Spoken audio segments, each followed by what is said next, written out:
بسم اللہ الرحمن الرحیم۔ 10 جگہ پر قرآن مجید میں یہ امر بالمعروف اور نہی عن المنکر جوڑے کی شکل میں آیا، لیکن آپ یہ دیکھیں گے کہ اضافی طور پر نہی عن المنکر پر زور زیادہ آپ کو مل جائے گا۔ لولا ینہاہم الربانیون والاحبار عن قولہم الاسم واقعہم السحت، کیوں نہیں روکتے انہیں ان کے علماء اور صوفیاء اور درویش جھوٹ بات کہنے سے اور حرام خوری سے، حرام کھانے سے؟ کیوں نہیں روکتے؟ نہی عن المنکر، لولا ینہاہم الربانیون والاحبار۔ تو نہی عن المنکر کی بہت اہمیت ہے، جس کو کہ بعض ہمارے نیک دل لوگوں نے خارج ہی کر دیا اپنی گفتگو سے۔ انہوں نے کہا بس بھلائی کی تلقین کرتے رہو، برائی پر تنقید کرو گے، بھلائی کی دعوت دیتے رہو، تلقین کرتے رہو، برائی کی اگر تم نے نفی کی، تنقید کی، تو جو لوگ اس میں ملوث ہیں وہ تمہارے پاس سے چلے جائیں گے۔ لنفضوا من حولک، وہ تمہیں چھوڑ کر چلے جائیں گے اور تمہاری بات بھی نہیں سنیں گے۔ اگر تم بھلی بات کرتے رہو گے تو آج نہیں تو کل اس پر کچھ نہ کچھ اثر ہو جائے گا اور وہ برائی کو خود ہی چھوڑ دے گا۔ میں نے عرض کیا تھا اور دوبارہ عرض کر رہا ہوں، یہ در حقیقت ایک طرح کا طعن ہے حکمت خداوندی کے خلاف۔ اللہ 10 جگہ اسے ایک جوڑے کی حیثیت سے استعمال کر رہا ہو، تو اس میں سے یہ 2 پہیوں پر گاڑی چلتی ہے، ان میں سے ایک کو ساقط کر دیں گے تو گاڑی گھومے گی، صرف آگے نہیں بڑھے گی۔ اب میں عرض کر رہا تھا کہ اس میں نہی عن المنکر پر اہمیت زیادہ ہے۔ معاشرے کی صحت کا سارا دار و مدار جو ہے وہ در حقیقت نہی عن المنکر پر ہے، اور تلخ کام بھی نہی عن المنکر ہے۔ آپ بھلائی کی تلقین کرتے رہے، لوگ سنیں گے۔ آپ کو ہو سکتا ہے کہ پھولوں کی بوچھاڑ کرے، آپ کو ہار پہنائے، اچھا واز کہا ہے، بہت عمدہ واز کہا ہے، لیکن آپ ذرا ان پر تنقید کیجئے۔ حضور سے جیسے کہلوایا گیا وَأُمِرْتُ لِأَعْدِلَ بَيْنَكُمْ، دیکھو میں کوئی واعظ کی حیثیت سے نہیں آیا ہوں، میں آیا ہوں، مجھے حکم ہوا تمہارے مابین عدل قائم کروں، ظالموں کا ہاتھ روک لوں اور مظلوموں کو ان کا حق دلواؤں۔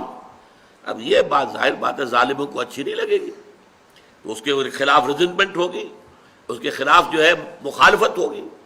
اس اعتبار سے نہی عن المنکر پہ 2 حدیثیں آپ کو سنا رہا ہوں، اس کے 3 مراتب احادیث میں بیان کیے گئے، دونوں مسلم شریف کی روایات ہیں۔ ایک کے راوی حضرت ابو سعید خدری رضی اللہ تعالی عنہ ہے، وہ فرماتے سمعت رسول اللہ صلی اللہ علیہ وسلم یقول، میں نے سنا اللہ کے رسول کو یہ فرماتے ہوئے صلی اللہ علیہ وسلم، من رأى منکم منکرا فلیغیرہ بیدہ، جو بھی تم میں سے کسی منکر کو، کسی بدی کو دیکھے، کسی برائی کو دیکھے، اس کا فرض ہے اس کو اپنے ہاتھ سے طاقت سے روک دے، بدل دے۔